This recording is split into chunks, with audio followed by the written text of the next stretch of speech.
மாரி செல்வராஜ் என்பவர் யார், அவர் வாழ்க்கையில் நடந்தது என்ன, அவர் எப்படிப்பட்ட விஷயங்களை கடந்து இன்னைக்கு வந்து சினிமா பண்ணிட்டு இருக்காருன்றத தெரிஞ்சுக்கிறதுக்கு இந்த படம் ஒரு வாய்ப்பாக இருக்கும். வாழை நம்ம தமிழ் சினிமாவில் ரொம்ப ஸ்ட்ராங்கான விஷயங்களை திரையில் ரொம்ப ஸ்ட்ராங்காக சொல்கிற ஃபிலிம் மேக்கர்ஸில் ஒருத்தர் மாரி செல்வராஜ்.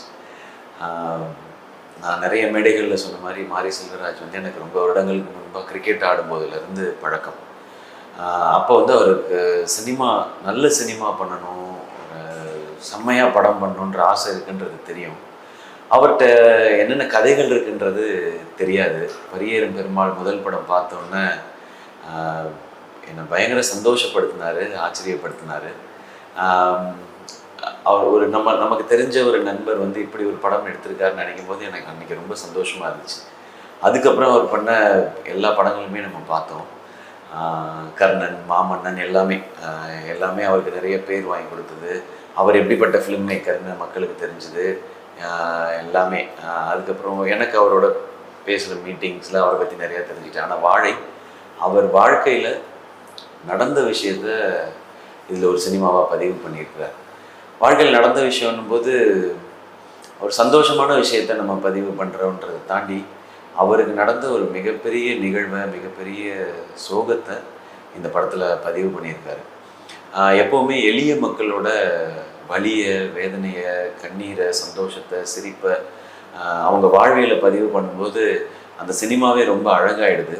வாழையிலையும் அதே மாதிரி தான். மாரி செல்வராஜ் அவருடைய வாழ்க்கையில் நடந்த நிறைய சந்தோஷமான தருணங்கள், அது கூட அவர் வாழ்க்கையில் நடந்த ஒரு மிக முக்கியமான நிகழ்வை இந்த படத்தில் சொல்லியிருக்காரு. இந்த படம் பார்க்கும் பொழுது ரொம்ப நமக்கு நெருக்கமான ஒருத்தர்கிட்ட அவருடைய கதையை நம்ம கேட்குறத இந்த படம் மொத்தமும் அப்படி தான் உணர வைக்குது.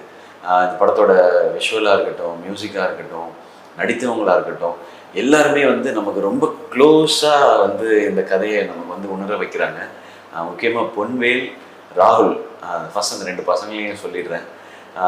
இவங்க தான் படத்தோட ரொம்ப மெயின். இவங்க இந்த 2 சின்ன பசங்க தான். இந்த 2 சின்ன பசங்களோட எல்லாருடைய வாழ்க்கையும் பொருத்தி பார்த்துக்கலாம். நான் என் வாழ்க்கையில் என் ஸ்கூல் டைம்லாம் நிறையா கடந்து வந்தேன் இதில்.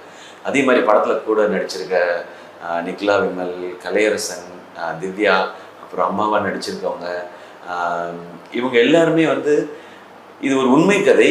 இது எவ்வளவு உண்மையாக்கணுமோ அதுக்காக நிறைய மெனக்கெட்டிருக்காங்க. அவங்களுக்குலாம் என்னுடைய வாழ்த்துக்கள். இந்த நடிகர்களை வந்து நாம் எப்பவுமே நடிகர்கள் ஃபஸ்ட்டு தெரிஞ்சிருவோம் இந்த மாதிரி படங்கள். ஏன்னா நல்ல கதை, நல்ல இயக்குனர், நல்ல பெர்ஃபார்மன்ஸ் இருக்கும்போது வெளியே தெரிஞ்சிருவோம். ஆனால் இதை கொண்டு வந்து சேர்க்குற டெக்னீஷியன்ஸில் தேனியேஸ்வர் சாரோட கேமராவாக இருக்கட்டும் அண்ட் சந்தோஷ் நாராயணோட மியூசிக், இது ரெண்டும் டாப் நாச், அவுட்ஸ்டாண்டிங்காக இருக்குது. நான் வந்து இப்போ உங்களுக்கு படத்தோட ரிவ்யூ சொல்கிற மாதிரி இருக்குது. பட் இந்த கதையை பொறுத்த வரைக்கும் இவங்க எல்லாருமே நான் ஹீரோஸாக தான் பார்க்குறேன். மாரி செல்வராஜ் மீண்டும் ஒரு முறை பெரிய திரையில் அவருடைய அனுபவத்தை பதிவு பண்ணுறது மட்டும் இல்லாமல் அவர் எவ்வளோ ஸ்ட்ராங்கான ஃபிலிம் மேக்கருங்கிறதையும் இந்த படத்தில் நிரூபிச்சிருக்கார். நீங்கள் தேட்டருக்கு வந்து பாருங்கள். மாரி செல்வராஜ் வந்து கடந்த 2 படங்களாக நிறைய ஆக்ஷன் அதுக்குள்ளே போயிட்டார். இந்த முறை முழுக்க வாழ்வியலை மட்டுமே சார்ந்து ஒரு படம் சொல்லியிருக்காரு. ரொம்ப அழகாக இருக்குது.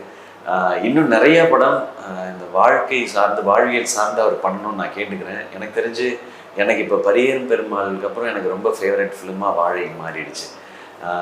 இந்த படத்தை தேட்டரில் வந்து பாருங்கள். அது ரொம்ப முக்கியம். ஏன்னா நீங்கள் தேட்டரில் வந்து இந்த மாதிரி படங்களை பார்க்கும்பொழுது தான் இன்னும் இந்த மாதிரி படங்கள் நிறையா வரும். அண்ட் மாரி செல்வராஜ் என்பவர் யார், அவர் வாழ்க்கையில் நடந்தது என்ன, அவர் எப்படிப்பட்ட விஷயங்களை கடந்து இன்றைக்கி வந்து சினிமா பண்ணிகிட்டு இருக்காருன்றத தெரிஞ்சுக்கிறதுக்கு இந்த படம் ஒரு வாய்ப்பாக இருக்கும். மீண்டும் ஒரு முறை படத்தில் நடித்தவங்களுக்கும் இந்த படத்தில் ஒர்க் பண்ண டெக்னீஷியன்ஸ் எல்லாருக்கும் என்னுடைய வாழ்த்துக்கள். இந்த படம் நிச்சயமாக நிறைய விருதுகளை வாங்குன்ற நம்பிக்கை இருக்குது. அதில் நடித்த பசங்களுக்கு அவங்களுக்கு கண்டிப்பாக விருது இருக்குன்றது மட்டும் எனக்கு ஷுவராக சொல்ல முடியுது. அண்ட் எல்லாருக்கும் கங்க்ராச்சுலேஷன்ஸ் அண்ட் பெஸ்ட் விஷஸ். வாழை படம் தேட்டரில் வந்து பாருங்கள். உங்களுக்கு நிச்சயமாக மனதுக்கு நெருக்கமான படமாக இது இருக்கும். மாரி செல்வராஜ் பிரதர், உங்களை ஒவ்வொரு முறை உங்களுடைய படங்களை பார்க்கும் பொழுதும் எனக்கு அந்த சந்தோஷமும் அந்த பெருமையும் இருந்துகிட்டே இருக்குது. இன்னும் நிறைய திரைப்படங்கள் நீங்கள் எடுத்து எங்களை பெருமைப்படுத்திகிட்டே இருக்கணும். வாழ்த்துக்கள் பிரதர். அண்ட் நீங்கள் வந்து இதை தயாரிச்சிருக்கீங்க கூட. இந்த படம் உங்களுக்கு பெயர், புகழ், பணம் அனைத்தையும் உங்களுக்கு சம்பாரித்து தரட்டும். வாழ்த்துக்கள்.